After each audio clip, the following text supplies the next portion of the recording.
Dedicate this class my grandma's yard site today. Rivka Ba, my mother's mother. Rivka Bas Reb Menachem Mendel, may Misham have a great aliv, and a lot of brachas to everyone. Um, just want to announce we're starting a special series to prepare for Pesach. It's a class that I'm giving the next 3 weeks on Wednesdays. It's going to be at someone's house, or the Drizzen house on Orange.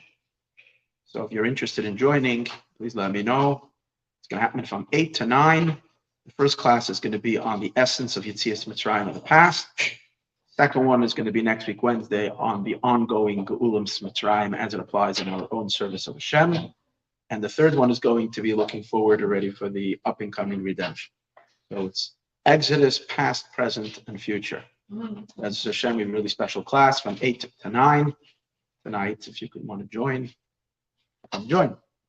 All right. It will also be recorded. It'll also be recorded. It'll be on the podcast and it'll be on the website. Yeah, but we will not say that because we want some people. Oh, we want everybody to come. We'll be there. Yeah. Okay. Okay. More information to be posted. Hi, everybody. Welcome to Tanya Daily Living. This class is dedicated to Leora Bastova Rachman, who she inspired us to create this class and start this class. And it's been a full year learning in her honor. And it's just so tremendous to think about how many people have been influenced by the learning that is happening here. So very beautiful to celebrate the learning and the goodness and the things that we're creating as a community so that we could create more connection and more love in the community that we are living, and God willing, see wonderful, tremendous things instead of the opposites. So this week, we're going to be talking about Perek Ches and a little bit of Perek Tes. So usually we stick to one Perek, but Perek Ches is a little bit shorter. It also has very much to do with what we were talking about last time in Perek Zion.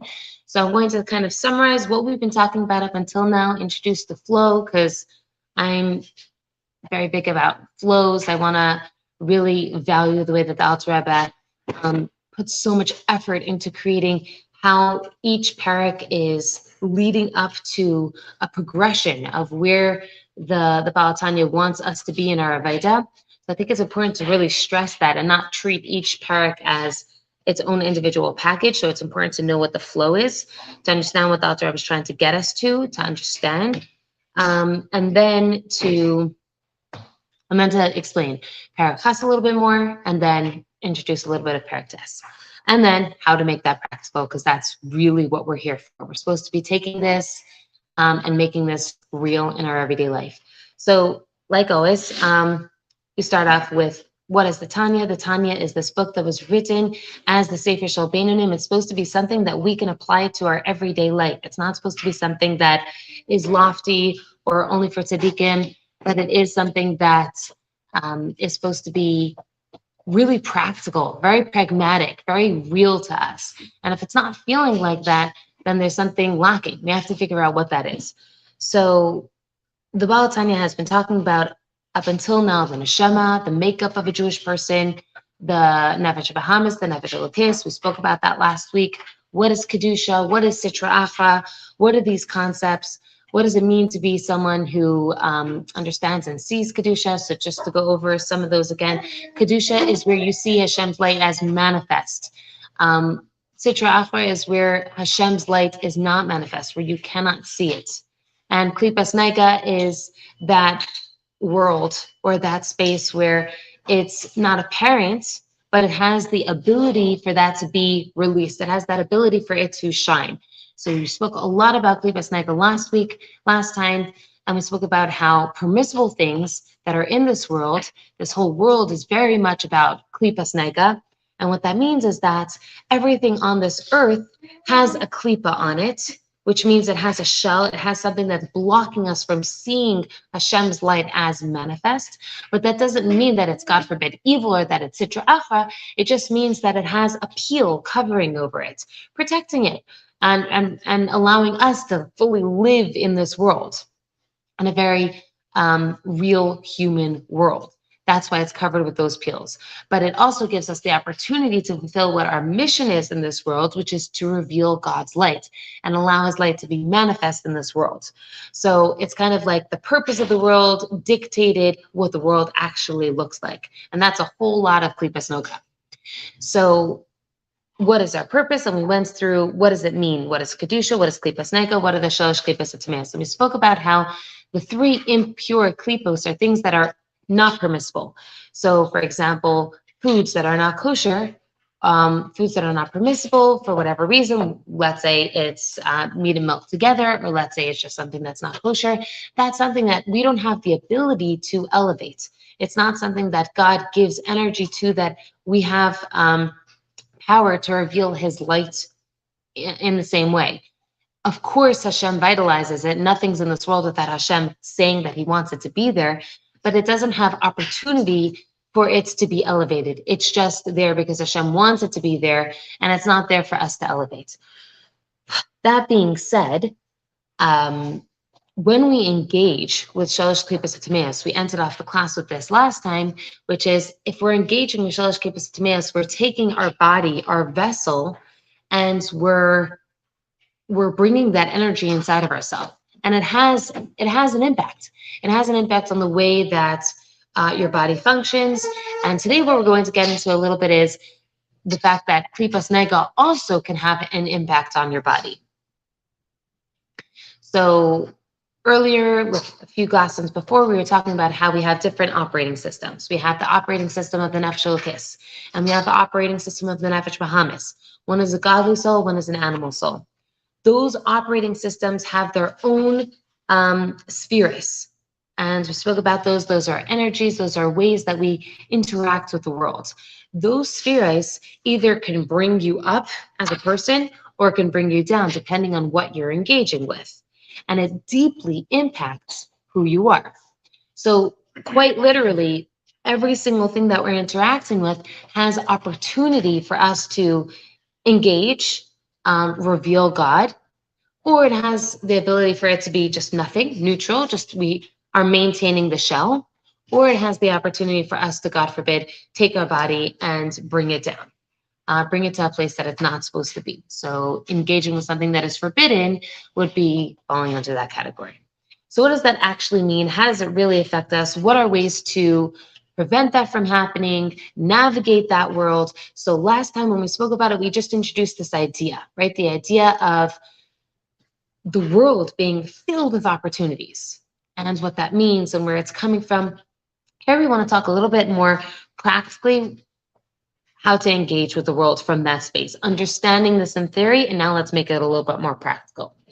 So that was Perek Zayin. Perek Ches makes it, the Alter Rebbe brings up a few different pieces that are important to say. So first of all, the Alter Rebbe ends off Perek Zayin saying, if you did engage with something that was with, let's say, Klipas Nega, and you didn't elevate it, so you stayed in that really neutral plane. So the Alter Rebbe says you have a way to get your body or your experience out of that. What is that? We have the path of Teshuvah. Teshuvah is incredible. It's very powerful. What is it? Teshuvah gives us that opportunity to go back to an experience that we had and elevate that experience. And literally take the sparks that we either failed to elevate or take that drink of water that we failed to elevate and say, God, I didn't elevate the sparks, but I could go back to that place and I can now reveal God in this world. So it gives us that ability with something that is permissible. When it comes to something that is not permissible, something that we engage with from the Shalosh Klipas Tameas, we don't really have the ability to undo the damage that happened there. So that's something to think about, where when we're engaging in something that is really totally not permissible, it's not like we go back to it and say, let me find the hidden sparks and elevate them. There weren't any hidden sparks for us to elevate to begin with. So it's not like we could go back and fix that mistake. What happened was twofold. We brought our body, we brought ourselves, we brought God into a place that wasn't the correct thing to do. And we engaged with something that was forbidden. And when we try to do teshuva, it's not like we can elevate it and make it better. We could just create more connection with Hashem, right? So last time we spoke about how our connection is broken and also we are affected. So what does teshuva do for us? It helps us reconnect with God, but it's not as if we can now take that and make it a mitzvah. However, the Alter Rebbe does go into a concept called teshuva me'ava, which is a really deep level of teshuva. It's a very powerful teshuva. It's a teshuva that overtakes your entire experience. It's a teshuva that is so passionate that it elevates you to an entirely different sphere. And when someone engages with that level of teshuva, there is a way of undoing certain aspects of the avera that they did and elevate it. But it's not necessarily something that is for the layman. It's something that maybe we can work to achieving, but it's something that requires more in-depth. And I don't think that we have to go into it in this class, but it is a very gorgeous experience to think about, even something that can bring you to the very depths of your experience. Hashem still gives you that opportunity to really connect and take something that was a sin and elevate it to a different space. I will leave it at that. But if you want, we could talk about it more, maybe at the end, but that's an important thing to think about, that there is still tshuva me'ava, and the Alter Rebbe brings it here. And that's very different than, let's say, regular teshuva, like, let's say, what the Rambam explains what teshuva actually looks like. Okay. Moving from there, what does it actually mean to engage with the world and try to prevent it from being a space that is only neutral? So what does that look like? Now, what's interesting when you start thinking about the world around you and the fact that it's so neutral, but it also is filled with potential, filled with opportunity, is this. If it remains neutral, nothing bad happens, right? You were kind of mindless. And Hashem created us in a way that that's part of our experience. Some people are very passionate in the way that they approach the world. Some people are more thought-oriented. They're more in their heads. And some people are just neither. And what's important to realize about that is that those are ways that that's our go-to, meaning, and that could be something that's preventing you from actually living your life. So to make this more grounded, when we come to Perek Tes, as I said from the beginning, is all about the battle between the two voices in your head, the battle between the two operating systems. So one operating system is the godly perspective. The other operating system is your animal soul. Both of them are fighting to take control over your body and bring your body to the place that it wants to be in. So for example, if you're driving a car, there's only one person in the driver's seat. So think of it in this way, those two operating systems, whichever one that your body is going to be hopping onto, that's the one that it's going to be operating from. That means that everything that it's engaging with is either going to be coming from a space of the nefesh elokis, the nefesh bahamis. So both of them are constantly trying to vie for your attention. Now, the first thing that comes up is, what if you don't even feel the battle? What if you don't even understand and hear and see that there's discord? Some people are attuned to the discord. They're feeling it all the time. They're feeling that fight. They're feeling the guilt, or they're feeling the pressure, or they're feeling the pain. Some people are not even feeling the battle at all. They're just like going through life, right? And I think all of us can probably relate to some truth in both. I definitely can relate to feeling a little bit apathetic at certain points or throughout my week, or certain periods in my life where it's just like, okay, just going through the motions.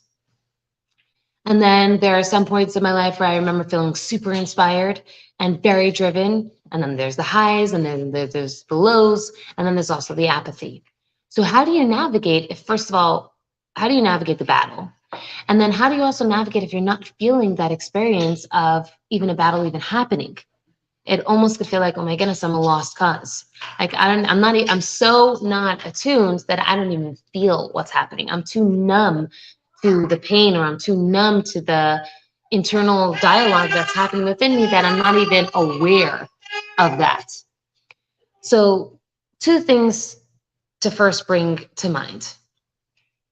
If you're feeling and experiencing apathy, you're in good company. It is natural to feel apathetic. And again, I'm going to bring this up. I bring it up every single time, but the Nefesh Bahamis is attuned to apathy. When we spoke about the characteristics of the Nefesh Bahamis, we said that he's short-sighted and he's selfish and he doesn't really want to engage with God. Part of being superficial is wanting to take a step back and not wanting to engage, wanting to be numb, wanting to not go to the depths of a feeling or to the depths of a concept, right? That desire to stay superficial, to stay out of it, comes from the Nefesh Bahamis.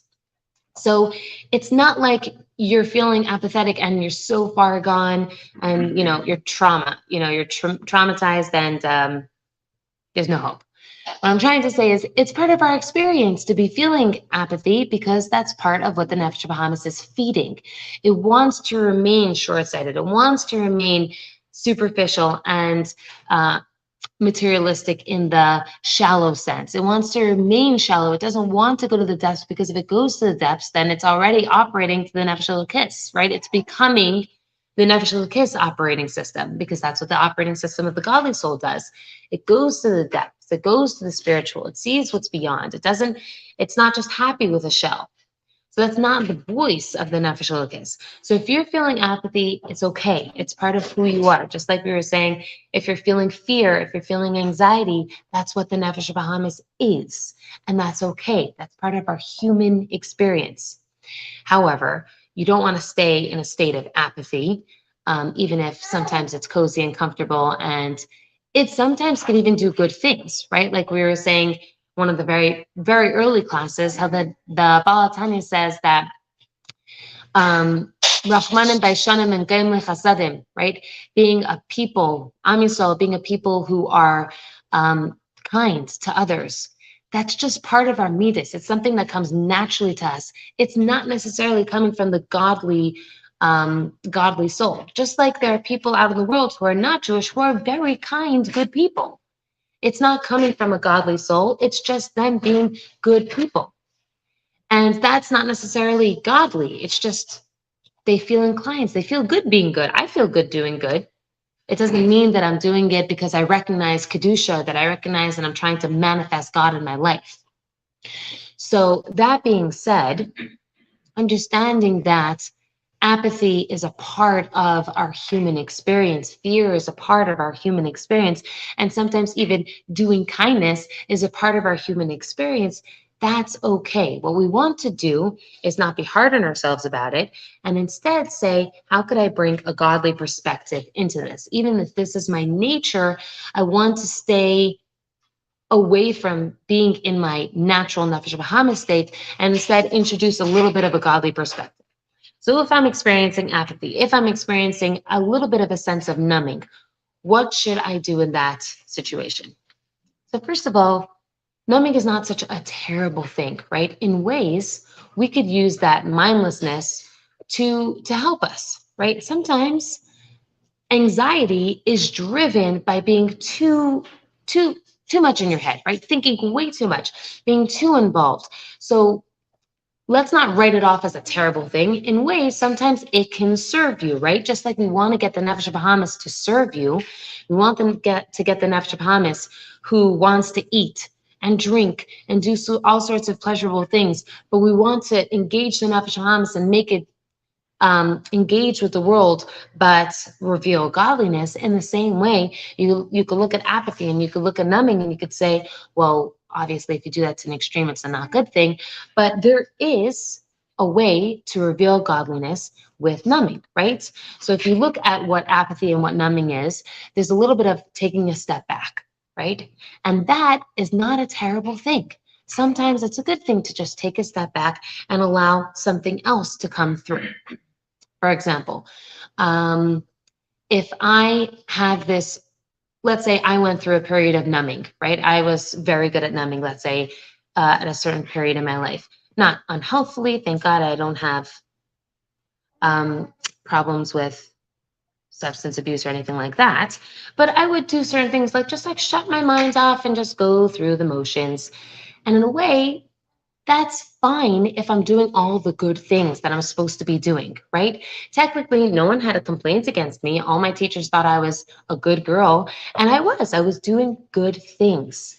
So I'm not saying that apathy and numbing is bad because I was doing good things. And if I was able to tap into it sometimes and say, no, I really want to do this for Hashem, then that's amazing. Give you another example. Let's say davening, right? Let's say you have a set time for davening every single day. Sometimes that 7 a.m. davening is going to be just going through the motions.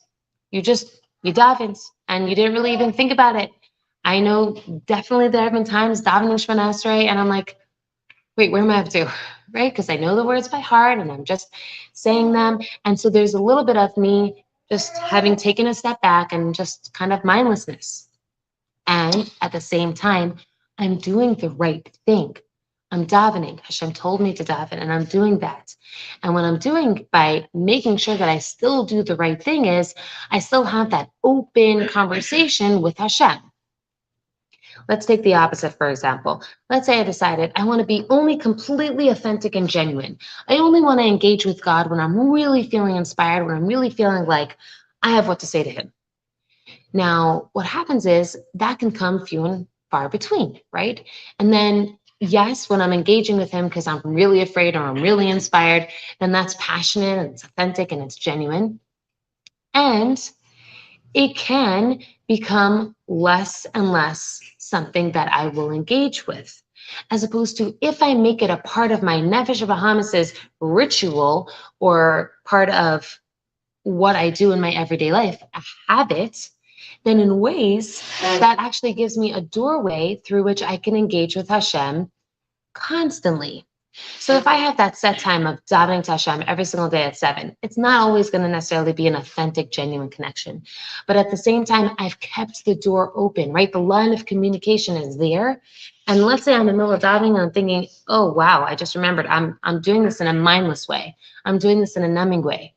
I could come back to myself and start engaging from an authentic way. But if I didn't have that ritual, that habit of actually davening every single day, even if it is mindless, then I wouldn't be engaging with Him even in an authentic way because I didn't keep that door open.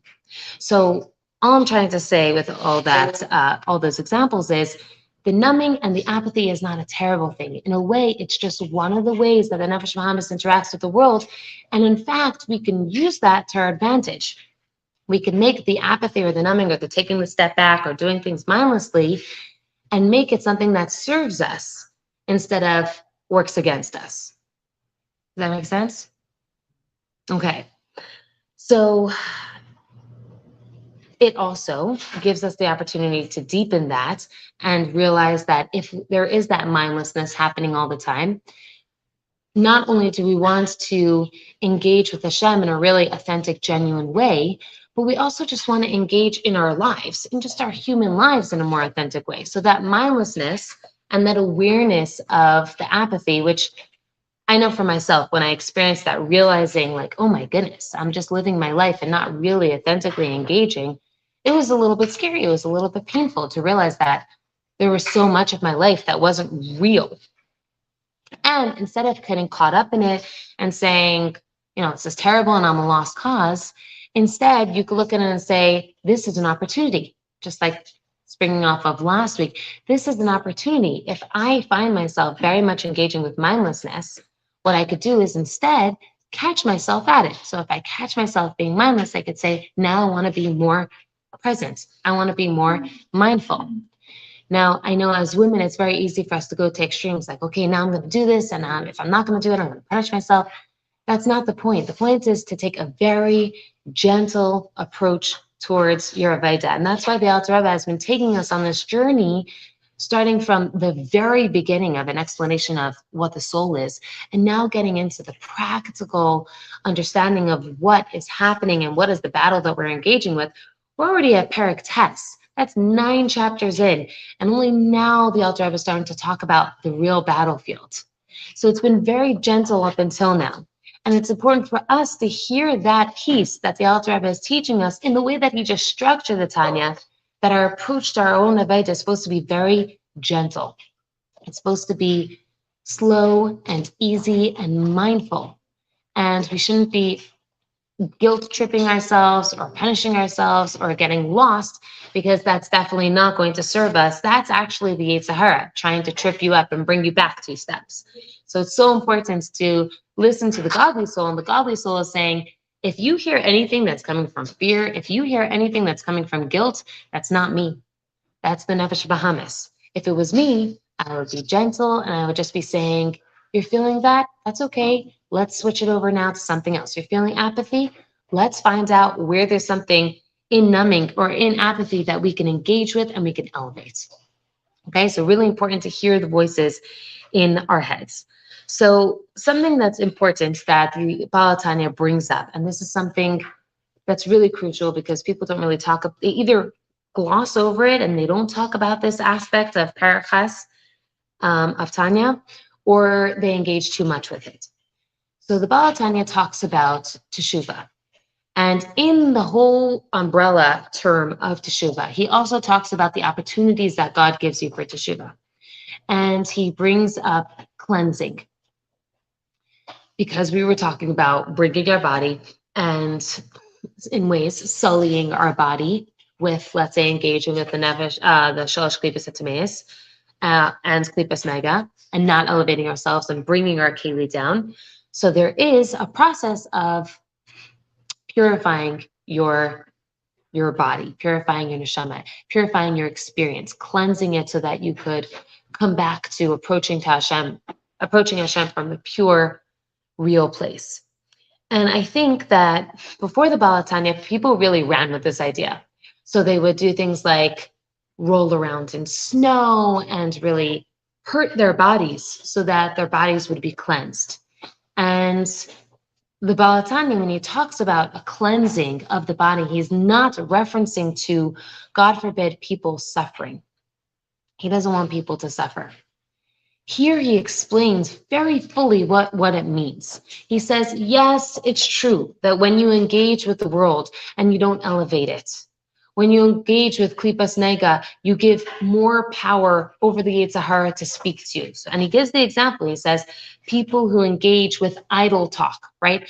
Idle talk is something that, it's not Lashon Hara. It's not, God forbid, cursing Hashem's name, right? It's not using your words to do something completely not allowed, but it's idle. It's nothing. It's neutral, right? It's not bad. It's not good. So engaging with just regular small talk with someone, it's not elevating you. It's not elevating them. What's happening here? It's just nothing.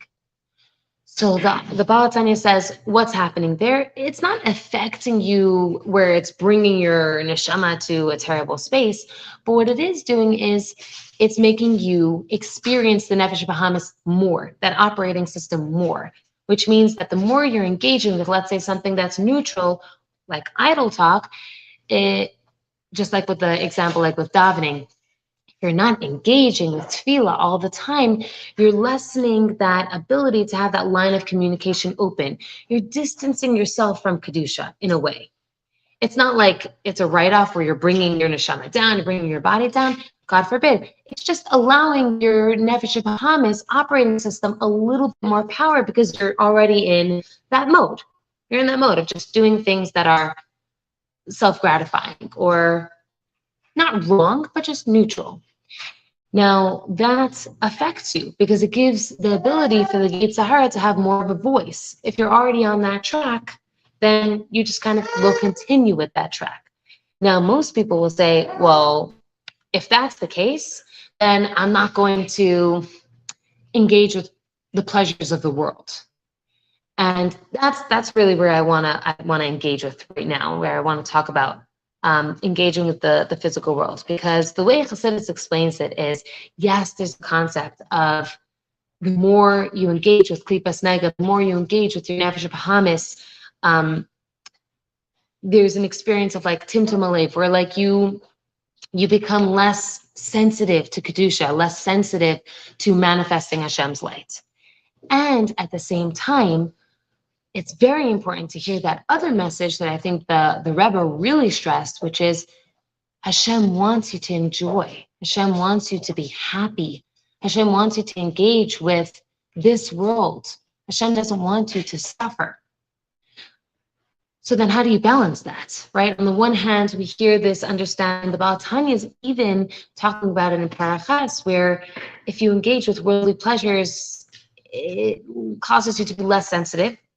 And then you hear this other concept or this other opinion where Hashem wants you to be happy. Hashem doesn't want you to suffer. Hashem wants Yidden to be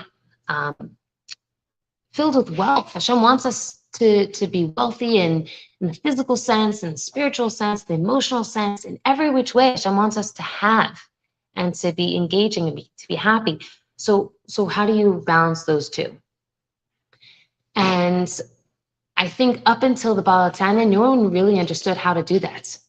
There was always very much a Jewish belief of, the Jewish side, like the krechts, like the complaints, like, yeah, things are good, like the fiddler on the roof kind of, how's everything? It's okay, it's fine. And the Baal HaTanya gave us this gift, which is, yes, of course, the more you engage with the physical world, it could cause you to be less sensitive. But the nuance of what he's bringing us with explaining to us the two different operating systems is explaining to us how the Nefesh Elokis can actually bring the Nefesh Bahamis and elevate the Nefesh Bahamis. It could take that neutral experience and make it spiritual. You can reveal godliness. So what does that mean practically?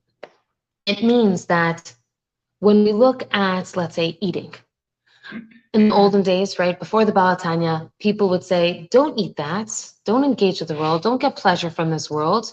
If you get pleasure from this world, it's going to make you less sensitive, right? So they would make sure not to write these really incredible tzaddikim. They would eat minimal things, right? They would eat like toast and water, and that's how they would live. And maybe that's an experience for a tzaddik. But for us in this human world, in the neutral person world, that's not something that we can necessarily engage with. And we hear the opposite. The Rebbe says that we should be happy. We should be engaging with this. So how do we balance the two? How do we balance eating all the delicious things that we have in this world, or engaging with all the pleasures that we have in this world, and not desensitizing ourselves? How do we do that? So here's where we have to go a little bit deeper into understanding that it's not about engaging with Klipas Nega. What it's about is revealing Kedusha. If I could engage with this mundane world, with this neutral world, and enjoy the pleasure that it gives to me, and at the same time see it as nothing other than God and his gift to me, then I am taking that Nefesh Bahamis, I'm able, and it's okay for me to experience the pleasure. And at the same time, I'm doing what Hashem wants me to do, which is reveal his goodness, reveal the gifts that he's giving to me.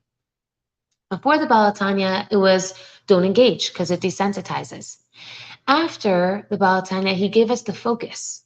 We have to realize and recognize that Hashem is our giver. And if we could recognize that Hashem is our giver, that he is our mashpia, that he is the one who's providing, and we're doing that while we're engaging in all the gifts that he gives us, then we're doing exactly what we're supposed to be doing. We're revealing Kedusha, we're making his light manifest.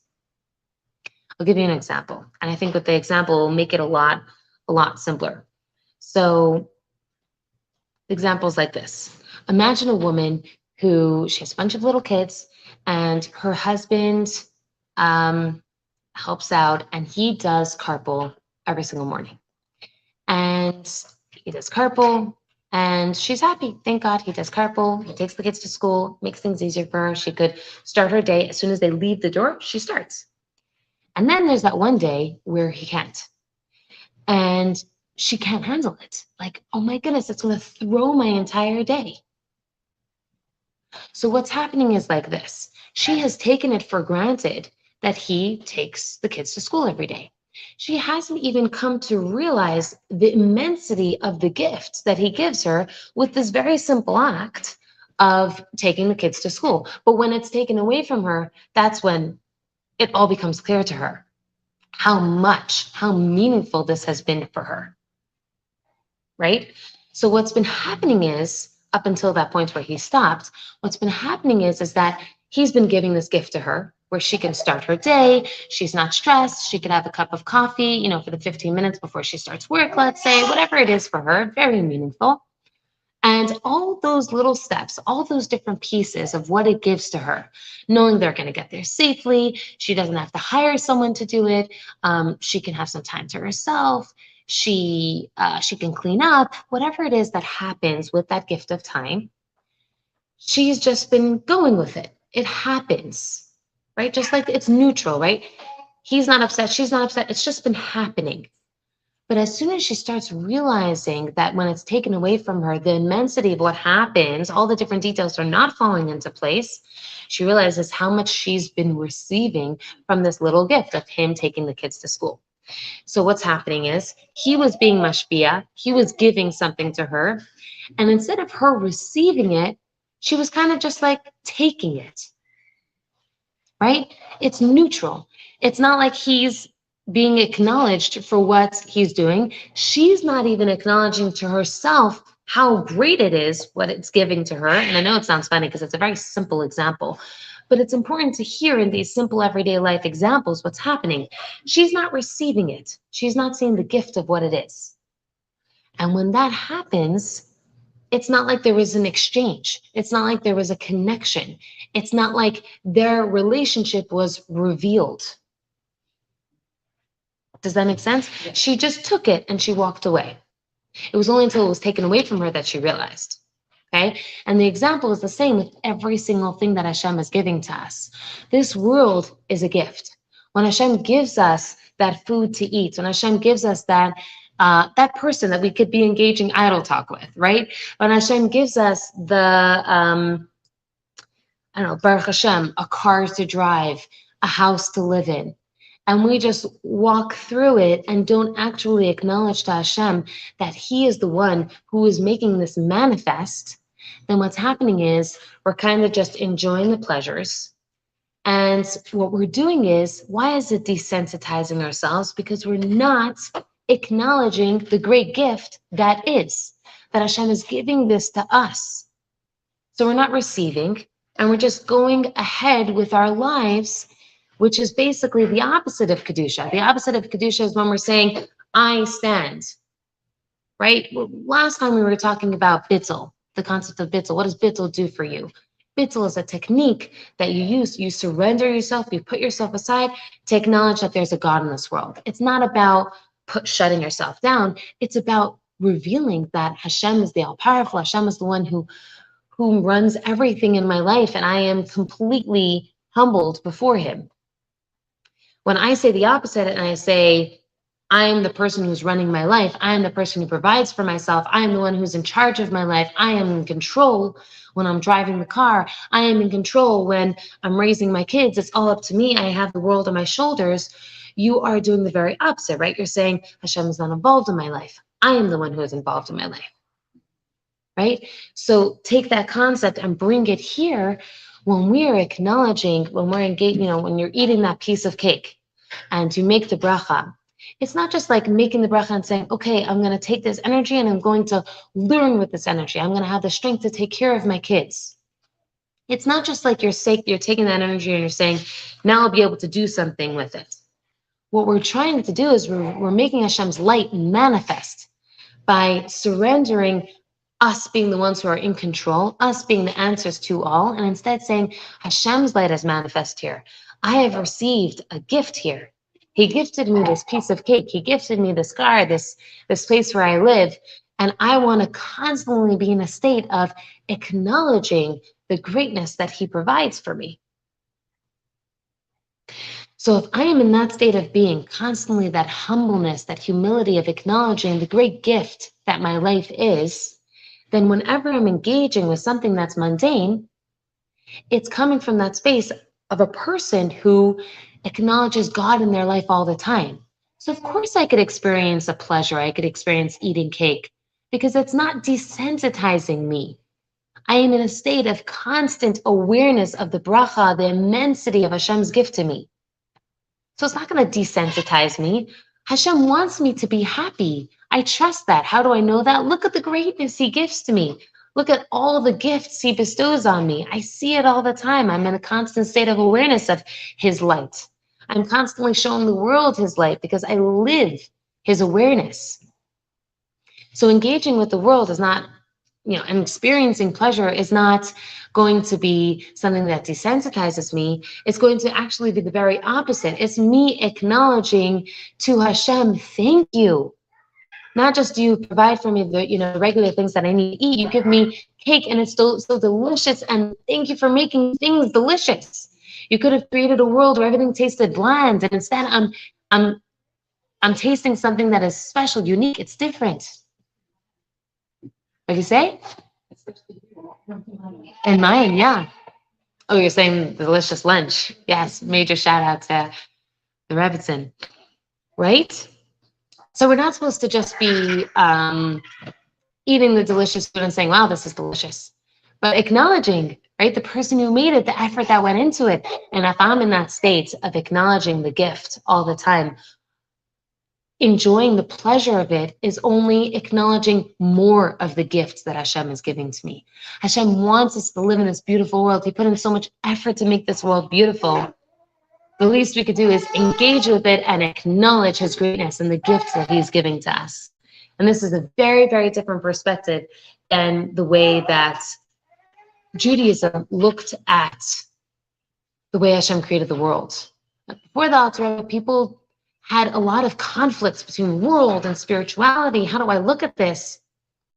Here, the Alter Rebbe, like we said in the beginning, is bridging the gap. He's bringing us, it's like bringing heaven and earth closer together. It's making us understand that this whole entire world is just here for us to engage with it and fuse the chasm that we've been experiencing up until now. And we can do that on an everyday basis by engaging with our operating systems and saying, wow, there's struggle here. How can I fuse the two? How can I bring a godly perspective to my Nefesh Bahamis?